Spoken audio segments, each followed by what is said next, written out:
Assalamualaikum warahmatullahi wabarakatuh. Ketemu lagi bersama saya di OBC Channel ya, Orang Bunian Channel. Jadi selain manusia, orang bunian juga nonton. Kemarin saya sudah memposting video saya di OBC Channel ya, terkait dengan pelantikan ya pada Jumat ya. Itu entah pelantikan entah pelantakan ya, yang jelas pelantikan pertama dan ini pelantikan kedua ternyata tidak jauh lebih baik ya. Pikir sama saja, sama amburadulnya ya. Dan kemarin dilantik pada hari Jumat. Saya pengen membahas lagi masalah pelantikan fungsional yang hampir terlambat sebenarnya pelantikan itu ya. Pada tanggal 31 saya dapat WA dari teman saya terkait dengan pelantikan pada malam hari. Bayangkanlah, itu pada malam hari pelantikannya dan tidak pernah dibuat pejabat-pejabat sebelumnya ya, pemimpin-pemimpin sebelumnya. Tapi kali ini saya rasa itu bukan disengaja pelantikan itu, tetapi pelantikan itu dadakan ya, pelantikan itu dadakan. Jadi saya sebelum dapat WA dari kawan-kawan, dari teman lah, dari kawan saya yang dilantik juga di fungsional itu, ada seorang kawan dari kota Tanjung Pinang menghubungi saya di telepon. Nah, dia mengirim foto ya, di WhatsApp. Saya lihat sedang pelantikan fungsional di kota Tanjung Pinang. Nah, setelah itu dia akan menghubungi saya waktu itu. Akhirnya setelah pelantikan dia ya, teman beliau itu, teman saya itu menghubungi saya, mempertanyakan ya, waktu itu mempertanyakan kepada saya kenapa Provinsi Kepri tidak melantik fungsional yang dari eselon 4 ke fungsional, kenapa tidak dilantik? Sementara pada saat itu katanya ya, tanggal 31 itu hampir seluruh Indonesia pemerintah daerahnya itu melakukan pelantikan. Waktu itu melakukan pelantikan dari eselon 4 menjadi fungsional.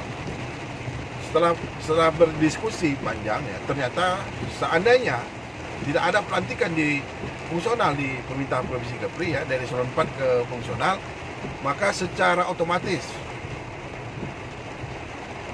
pejabat eselon 4 itu akan difungsionalkan secara otomatis. Apa istilahnya ya? Didemonasi kalau tidak salah saya ya. Kalau tidak salah saya gitu bahasanya. Didemonasi kalau tidak salah saya. Dia akan menjadi fungsional secara otomatis. Apa dampaknya kalau tidak ada jabatan fungsional di eselon 4 ke fungsional itu tidak dilantik pada jabatan fungsionalnya, maka dia akan secara otomatis dan akibatnya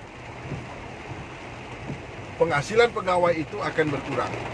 Kalau dia dilantik pada jabatan fungsional dan pada saat itu dia berada di posisi eselon 4, maka dia penghasilannya akan sama dengan ketika dia menjabat eselon 4. Tetapi kalau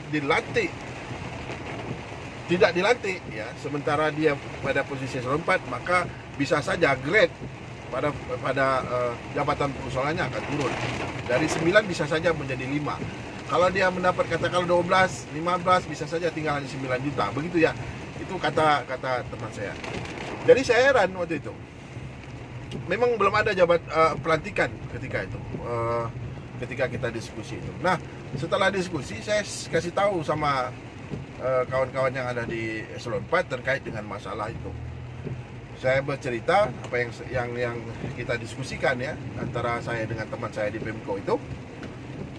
Sekira-kira sekitar jam 8 malam saya di WA oleh teman saya yang eselon 4 yang berada di provinsi, yang waktu itu saya sampaikan kalau ini tidak lantik kejadiannya seperti ini. Dia mengirim WA surat undangan pelantikan jabatan fungsional di Pemerintah Provinsi Kepulauan Riau. Nah, apa yang dapat dilihat dari surat undangan itu? Ini surat ini, pelantikan ini dadakan. Karena sehari sebelumnya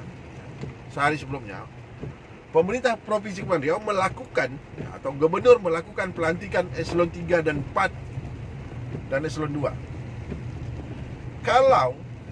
Kalau dia tahu bahwa jabatan eselon 4 itu harus beralih menjadi fungsional pejabatnya, dia tidak perlu melakukan pelantikan eselon 4 ketika itu, pada hari Jumat itu. Anda bisa bayangkan, setelah hari Jumat itu pelantikan eselon 4 ya, pelantikan fungsional, dan eselon 4 juga masih dilantik itu, keesokan harinya mereka sudah berganti menjadi jabatan fungsional. Anda bisa bayangkan, kalau memang mau dilantik jabatan fungsionalnya dilantik saja, eselon 4-nya jangan dilantik. Ini kan orang sudah berharap, orang sudah duduk di eselon 4, besoknya berubah jadi fungsional. Apa kerja Baper Jakat ini? Apa kerja PJ Sekda itu? Saya menilai PJ Sekda ini tidak paham dia, tidak ngerti dia kerja. Dan informasi yang saya dapat, yang mengingatkan agar dilantik pada fungsional itu PLT Dirjen. Kebetulan orang kita, kalau tidak salah saya Pak Suhajar itu informasi yang saya dapat. Ya, beliau mengingatkan agar Pemerintah Provinsi Kepri melantik eselon 4 dijadikan fungsional. Artinya, ya, pemerintah provinsi itu dia tidak mengerti, tidak paham, sehingga membiarkan jabatan fungsional itu tidak dilantik. Anda bayangkan orang sudah dilantik eselon 4, besoknya ada di fungsional. Orang katakanlah dia dulu duduk di UPT misalkan. UPT itu kan tidak termasuk jabatan yang difungsionalkan. Tahu-tahu mereka pindah ke tempat lain dan langsung menjadi fungsional. Aturan mereka tidak menjadi fungsional. Ya, saya melihat ini kacau. Benar-benar kacau provinsi ini. Pelantikan dadakan, memang tidak mengerti dan tidak paham. Seharusnya dari awal-awal dilakukan pelantikan eselon 4 menjadi fungsional. Orang sudah dilantik di eselon 4, terus satu hari menjadi fungsional. Bagaimana sih perasaan orang ini? Kekacauan di Provinsi Kepri ini tidak ada habis-habisnya.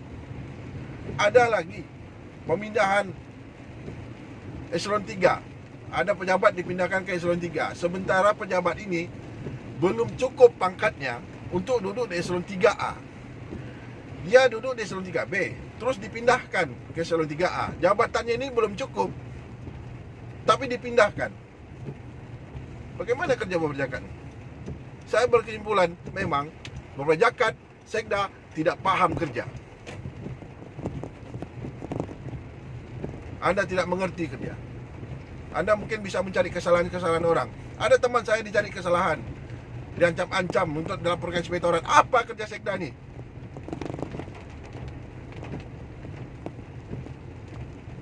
Anda mau cari kesalahan saya, cari saja. Saya pasti lawan Anda ini. Saya tidak pernah takut kehilangan jabatan, tidak pernah takut kehilangan berhenti menjadi pegawai negeri ini. Ini persoalan kecil kalau bagi saya. Kecil, Pak Gubernur, Pak Sekda.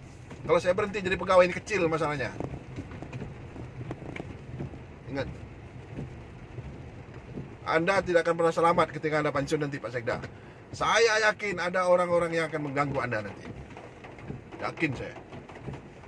Kalau begini kerjaan. Ya, itu saja yang pengen saya sampaikan. Untuk yang sudah pertama dilantik eselon 4, terus menjadi fungsional, terus saja bekerja dengan baik, ya, bersabar, dan jangan ingat ya, dan ingat gitu, bukan jangan ingat ya, tapi ingat. Walaupun hanya satu suara kalian di 2024 itu akan menentukan siapa pemimpin Kepri ke depan. Saya akhiri dengan Assalamualaikum warahmatullahi wabarakatuh.